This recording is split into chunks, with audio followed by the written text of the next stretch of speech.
ሚዲያ በሙሉ ያለቀሰላት ሳልቅጠሉ ያለቀሰላት ልጅ ይሄን አለ ምን ነው ይሄ አሁን ውሸት ነው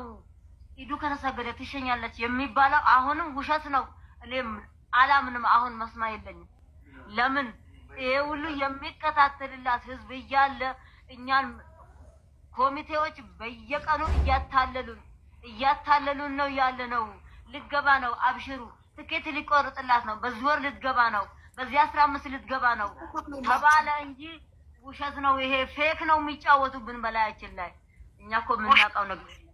የሚሉን ነገር ሁሉ እያመን ነበረ አሁን በእምነት ላይ እምነት ነገር አንስተናል አንዴ ብቻ ብናያት ባያት እኔ ልጄ ባያት 13 አመት ቆየች እኔ በሰላም ትመጣለች ብዬ የጠበቅኩ ሰው ነኝ ብትሞት ምን አንዴ ሊያት እኔም ጠይቄ ነበር ማስረጃ በኢሜል ነው ወይ የተላከው ኢሜሉን አሳዩን ስንል ኮሚቴው ለኛ ተደውሎ የተነገረን ብሏል ስለዚህ እኛ ይህ ነገር የእውነት መሆኑን